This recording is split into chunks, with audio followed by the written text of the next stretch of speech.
Today I'm going to show you a super simple, quick build, and with this method you'll be able to create endless, unique pieces with your own little touch. Once you get set up, you can make candle holders, vases, planters, whatever you can come up with. These angles always catch people's attention and they're a really great custom piece. Before we get started, make sure you hit that subscribe button and turn on the notifications so you don't miss what's coming up next. Now let's get to the build.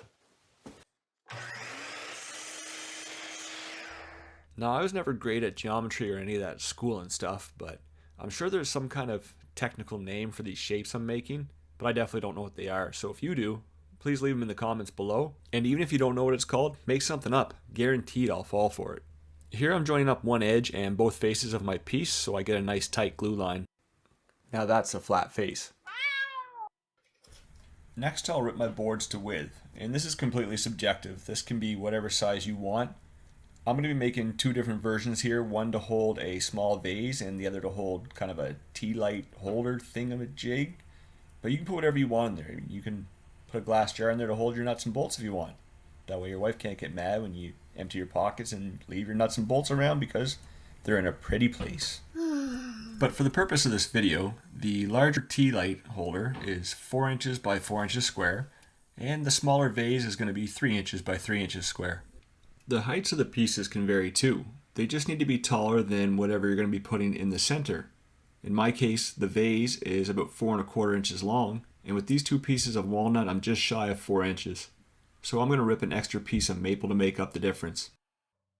With everything ripped to width, I head over to the miter station and cut everything into perfect squares. Nice. I dry fit all my pieces and find a grain pattern that I like. Then I just glue everything up and clamp it. And I'll leave that for a couple hours until it's set. 2 clamps would likely be good, but 3 clamps are gooder. Much gooder. While that's drying, I'm going to get set up and start making my jig for the angled cuts on the miter saw. For this, I'm just going to use some scrap plywood. Doesn't matter if it's 1/2 inch or 3/4. And I'm going to make it long enough to pretty much cover the span of my miter saw. You're not going to use the whole piece, but the longer it is, the easier it is to find places to clamp it to your fence. The width of the jig just has to be longer than the pieces you're going to make. I'm making mine about 12 inches, which is more than enough. And I'm going to rip 2 3-inch pieces for the fence. When I first started woodworking, I almost avoided any project that needed a jig. I don't know why, if it was just that I didn't see the value in them, or I just didn't want to build something in order to build something.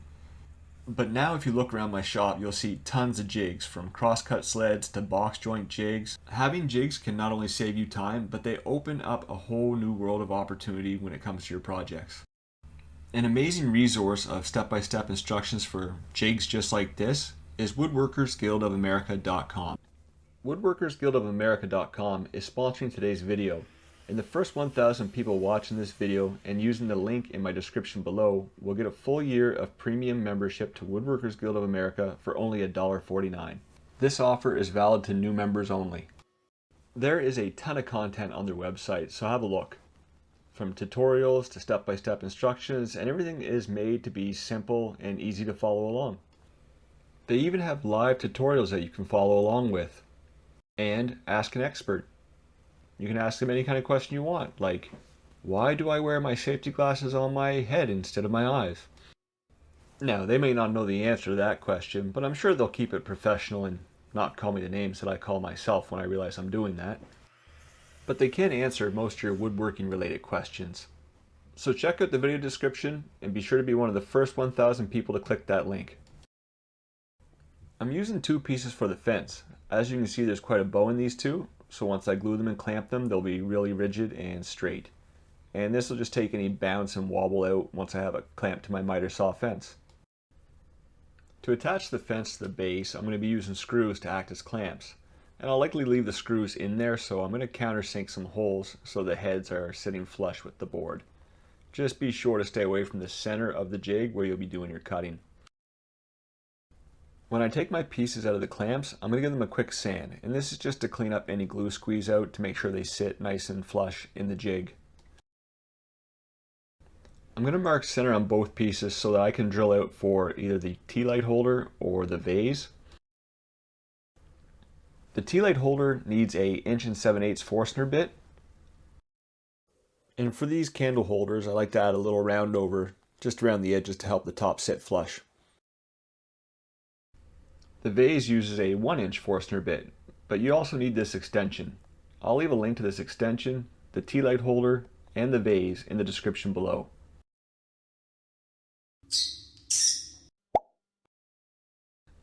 To get the jig set up, I set it center on my miter saw and then make a notch with my blade. This is just going to be a reference point when I set up for the different size pieces. I take my piece and set it in the center. Again, it doesn't have to be perfect. You can move this sled back and forth if you need to. And I'll just make a couple pencil marks so that I know where to secure the outside pieces to. I'm going to pre-drill and countersink some screws into the outside pieces. Then I'll dry fit my piece and make sure all 4 sides fit nice and tight. You want to make sure all 4 sides fit very tight. This is the key to keeping the piece from bouncing around when you're cutting. I used a couple Kreg clamps to keep my jig on my miter saw, but you can use vice grips or anything you have. Just make sure they're nice and secure. For the angles, I'm just going to kind of randomly pick a miter and a bevel.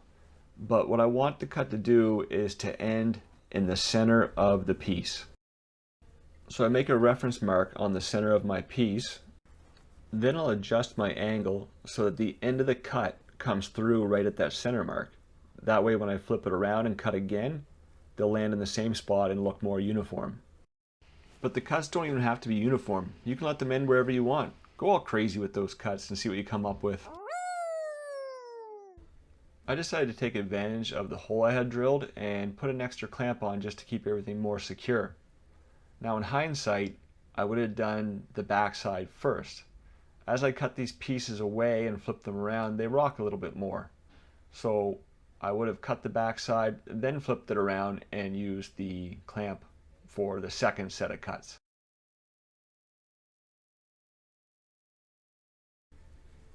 But what I ended up doing instead was using masking tape paired with some CA glue, and this held everything nice and tight for the cuts. I didn't have to worry about it moving at all. But it does help to do a nice slow controlled cut, not putting too much downward pressure and letting the teeth do the work.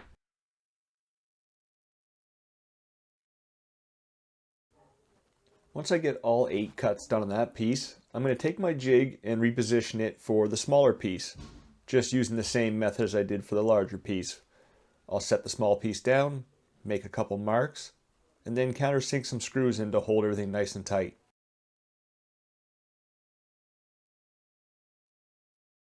Setup for this is the same as the first piece, but I'm going to play with the angles and make it so the saw lands in the middle again, which means I'm going to need a different degree angle. And one thing I noticed this time around was it's much easier to line up with the center of the piece and the blade by sliding my jig as opposed to changing the angle on the saw. And on the first piece, every time I made a cut, I'd rotate the piece to the left, and then when I did the back side, I'd rotate to the left again. I think this time I'm going to do opposite directions for a different look. And that's the fun in one of these projects. You can experiment and try different angles, different methods, and you can really create something completely unique from the previous piece you just made just by tweaking one little thing. A piece that's completely unique to you. Oh, wow. To finish these, I'm going to sand all the way up to 220, which is finer than I usually go for these small pieces, but I'm just really happy with the way they turned out. And these are definitely something people are going to pick up and feel with their hands. So why not go the extra mile? I'm even going to throw in a water pop in between grits just for fun. And last but not least, a coat of walrus oil. I love the way this stuff pops the grain. I'm also really enjoying the mix and match of face grain and end grain on this piece. And there you have 2 completely unique pieces with endless opportunities. Now I'm sure there's some kind of technical name for these shapes, but I'm not going to try to pronounce them. But if you know what they are, feel free to leave them in the comments below. And thanks for watching. See you next time.